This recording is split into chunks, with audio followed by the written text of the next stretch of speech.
এই সরকার কোনো পরিবারের হবে না, এই সরকার হবে জনগণের সরকার ইনশাআল্লাহ। কেউ যদি ব্যর্থ হয় জনগণ বসে থাকবে না, জনগণ তার দায়িত্ব ঠিকই পালন করবে এবং সুষ্ঠু ভোট আদায় করে ছাড়বে ইনশাআল্লাহ। যখন জনগণ বলবে যে না এটা সুষ্ঠু হয়েছে, আমরা এটা শ্রদ্ধার সাথে মেনে নেব, আমরা বিজয়ী হই অথবা আমরা বিরোধী দলে বসে, এটা কোনো ম্যাটার করে না।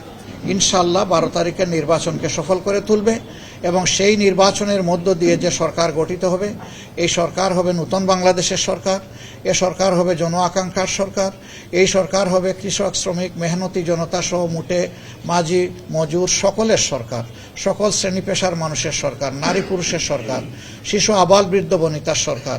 এই সরকার কোনো দলের হবে না, এই সরকার কোনো গোষ্ঠীর হবে না, এই সরকার কোনো পরিবারের হবে না, এই সরকার হবে জনগণের সরকার ইনশাআল্লাহ। আমরা সেই জনগণের বিজয়টার দিকেই মুখিয়ে আছি।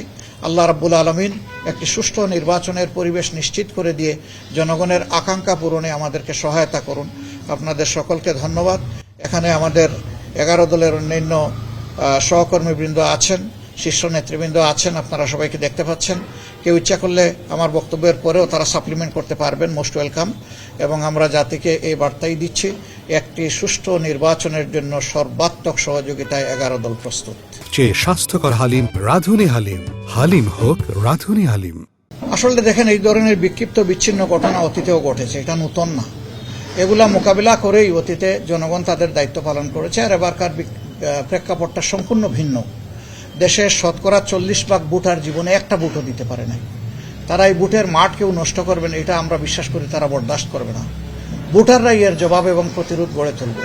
তবে আমরা চাই যে শৃঙ্খলা বিধানের দায়িত্ব যে বাহিনীগুলোর আছে, তারা যেন তাদের দায়িত্বটা নিষ্ঠার সাথে পালন করে, তাহলে জনগণকে আর কিছু করা লাগবে না। কিন্তু কেউ যদি ব্যর্থ হয় জনগণ বসে থাকবে না, জনগণ তার দায়িত্ব ঠিকই পালন করবে এবং সুষ্ঠু ভোট আদায় করে ছাড়বে ইনশাআল্লাহ। আমাদের অবস্থান স্পষ্ট। আমরা বললেই এটা সুষ্ঠু হবে না, আর সুষ্ঠু হয়নি বললেও এটা ওই রকম হবে না। যখন জনগণ বলবে যে না এটা সুষ্ঠু হয়েছে, আমরা এটা শ্রদ্ধার সাথে মেনে নেব, আমরা বিজয়ী হই অথবা আমরা বিরোধী দলে বসে, এটা কোনো ম্যাটার করে না। আমরা আমাদের জনগণের উপর খুবই আস্থা রাখি, গভীর আস্থাশীল, এবং আমরা বিশ্বাস করি জনগণ সঠিক রায়টাই দিবে ইনশাআল্লাহ।